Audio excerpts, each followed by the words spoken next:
Hello lovelies, hi, welcome on my channel. My name is Roxy and I'm very excited to be here today for you. I am pregnant and I'm due on the 2nd of November. This will be my first time being a mom. I had a miscarriage 2 years ago and already I have 26 weeks now, so I'm very excited and I can't wait for the moment to become a mom.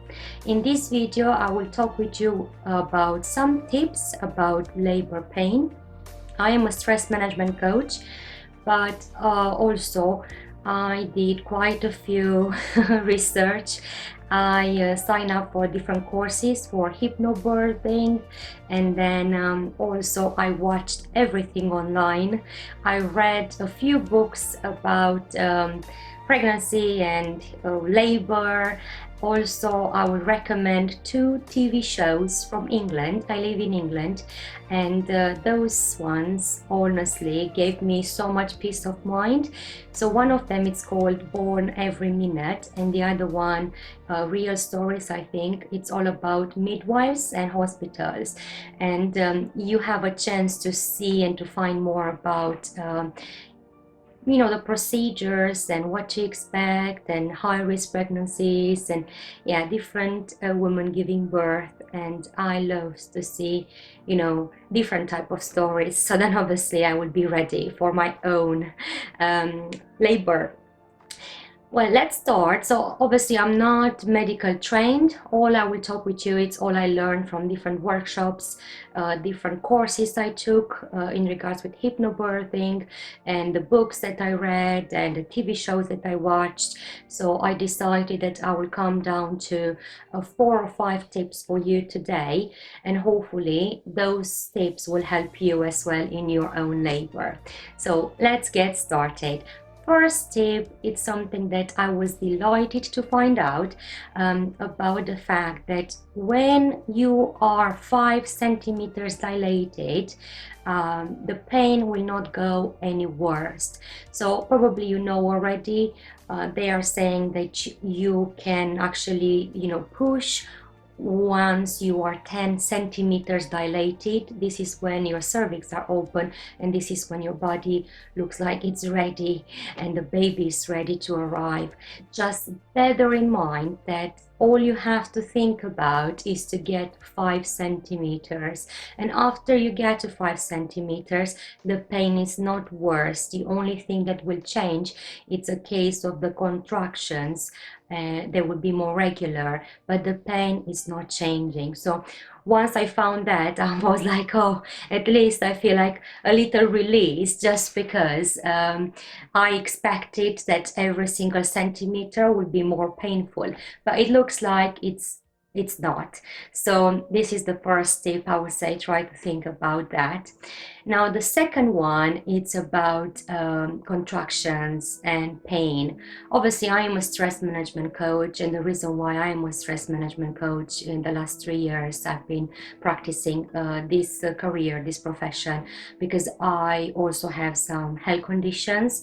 So I discovered that I have fibros or fibromyalgia, which is a chronic condition with my muscles and my nerves. Literally I'm in pain most of the time. So all I can do is a case of learning to live with it, which I did, and I found out that everything is caused due to stress.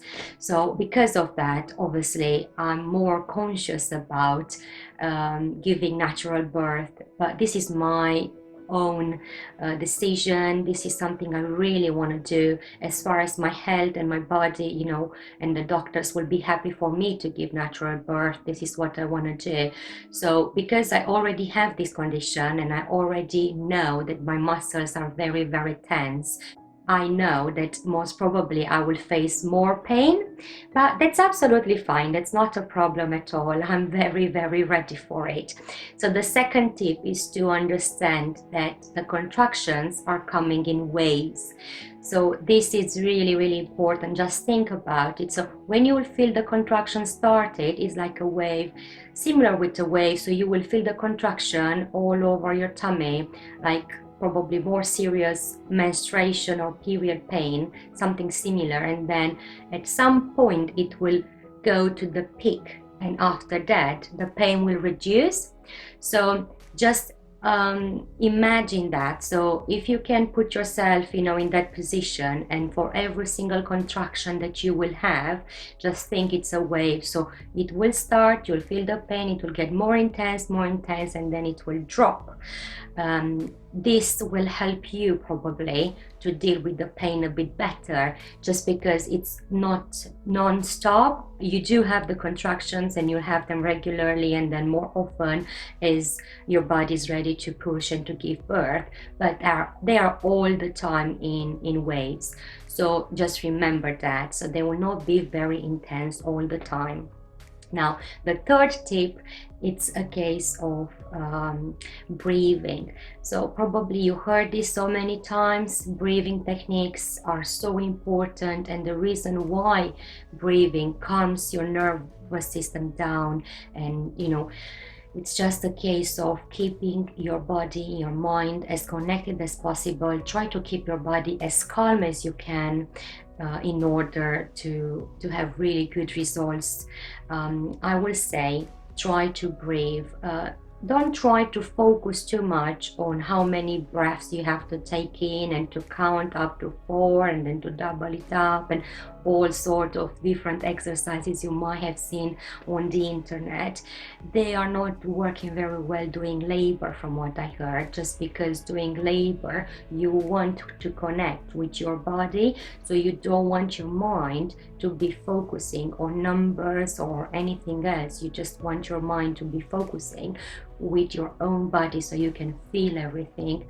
I would say, just remember to breathe as a baby. When you see a child, when you see a baby, they are breathing with their tummy.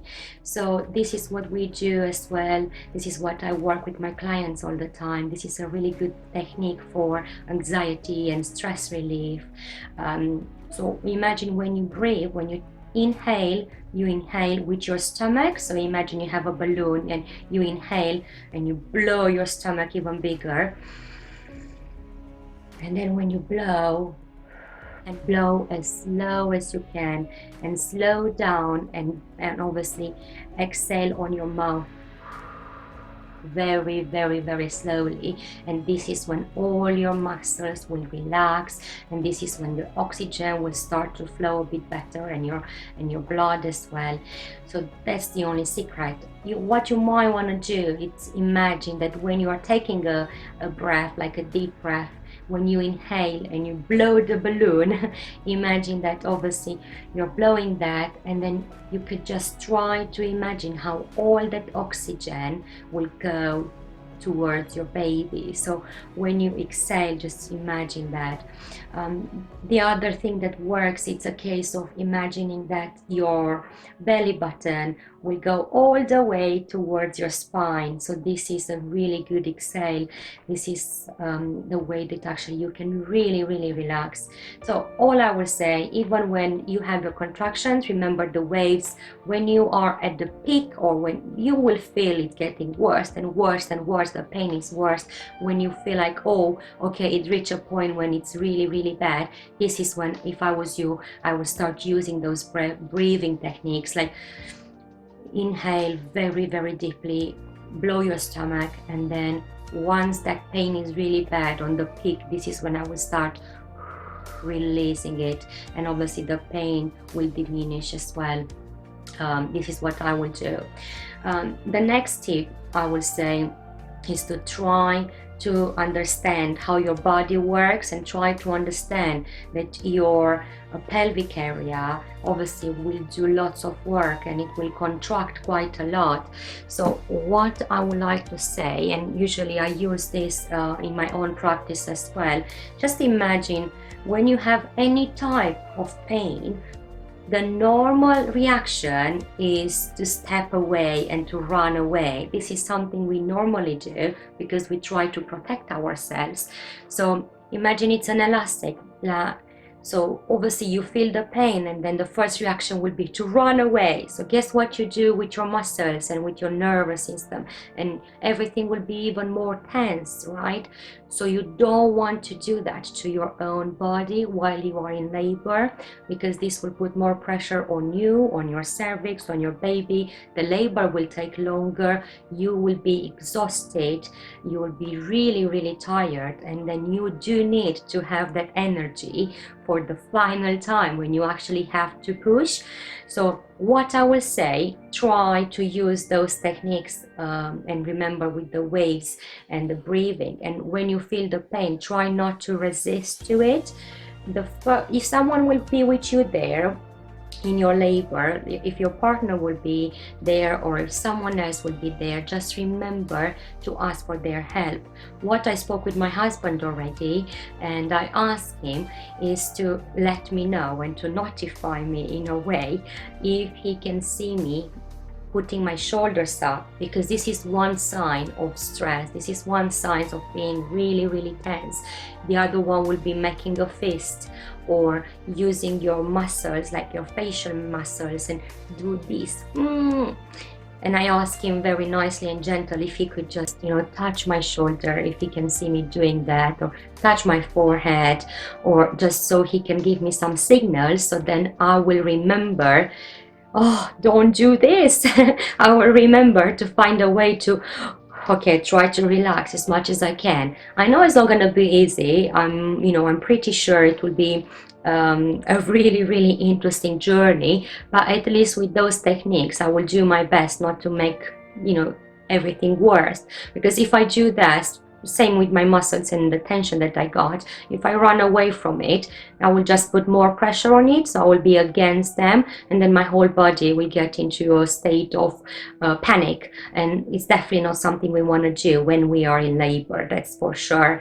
As relaxed as you are, as calm as you are, as present as you can be, it will be easier for you and for your baby to arrive in this world, and it will be a shorter time of labor, obviously.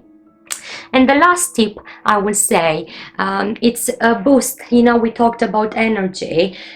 It will be very intense, obviously. I know some hospitals, they will say you're not allowed to drink or eat during labor, but it really, really depends of where you are in this world. I heard different stories from different ladies around the world. So what I would say is just try to do what your body is telling you to do, and try to, if I was you, I would say water. It's really, really important. So if it's all about energy, save that energy for the last, pushes that you need to do. This is what I'm planning to do. I will stay at home as much as I can to have a labor at home in a relaxed environment. Most probably I will run the bathtub, so I will have some nice time as nice as it can be in the water, because the water helps a lot to relax the muscles, and it will make everything easier for your body, and also it will be considered as having a boundary as well. And once you have that comfort, your body will feel much, much better and more relaxed, even during labor, even if the pain is quite high. This is something, it helps me with my fibro as well. So whenever I have like really horrible muscle spasms, I'm trying to get into a shower or in the bath. Sometimes I even put some salt in it. This is usually helps with the inflammation to be reduced, but hopefully during labor we're not gonna have this type of issue. I'm just gonna use probably plain water. But I will definitely say stay at home as much as you can, and once you see that obviously your contractions are more regular and quicker, like obviously they are the frequency of them, then obviously this is when I would probably go to the hospital. Also, if you have an option to give birth in a hospital, in a pool, at least in England, I know we do have that option. This will be on my birthing plan, but in the same time I will not try to make it very, very strict for myself, just because you never know, the pool might not be available whenever I will have to be there, so you don't really know. So I'm trying not to set my mind so specific on something, but that's one of my wishes. If I can, you know, be okay, I will definitely do that, just because I know it's quite relaxing. Again, with the pain, another tip I would say, it's about different positions. From what I heard, giving birth on your back is not really recommended, even if it's easier for the midwives and for some assistants, they will probably recommend you to do that. It's just because of the way the cervix and the pelvis is situated. It's a bit harder for your baby. They need to do an additional curve push in order to go out. So I remember I learned this is in one of the courses, and yeah, definitely I would say this is another thing. And the last tip I will say, in order to boost your energy level, try to have some honey with you. Honey, it's brilliant. So you can even have, you know, those little honey bags, or maybe some honey sticks, or whatever you can find. I was joking with my husband the other day, and I said that we go in holiday anyway. In a few weeks we go to the seaside, and I said, can we just get a few honey little boxes from the hotel, you know, from the breakfast? And he laughed. And apparently you can buy some of those as well online. And I was like, okay, I'm gonna keep an eye on it. If not, most probably I can definitely see myself bringing my own honey jar and a spoon because this is a really, really good boost during labor. It gives you lots of energy and lots of nutrition there. So I would definitely use some honey. And this is it pretty much. Those are, you know, some of the tips. This is something I learned so far, and this is something I will be focusing on. As I said, I'm due on 2nd of November. Let me show you my little bum. So this is what we look like at the moment. So we are 26 weeks at this stage, and due on the 2nd of November. I'm very, very excited. I'm really, really trying my best to keep it as calm as I can, even if the pain already started for me. I have really, really bad lower back pain and hip pain, and the last time I saw my pelvic specialist, she recommended me to wear crutches as well. So this is something else I really have to be careful, but it is what it is. All I will say is try to enjoy the moment as much as you can, and try not to get into a panic state. Try not to, you know, think about screaming and thinking about not being able to do it, just because your body is ready and you are ready. I'm sure you are ready. You know, you took care of this baby already for so many months, and you have been through so much during the pregnancy. I'm pretty sure that our bodies will be ready for the pregnancy as well. This was all for today. I hope you enjoyed this video. If you have any questions, please feel free, use the comment section and leave any comments, and I'm more than happy to reply to any questions. Look after yourself, good luck, and I can't wait to hear your stories. Hopefully you have time to come back on this channel and tell me more about it and how your labor was. And if you have any other tips to share with us, please do so. We have a lovely community here and we love to help each other. So you take care now. See you next time. Bye.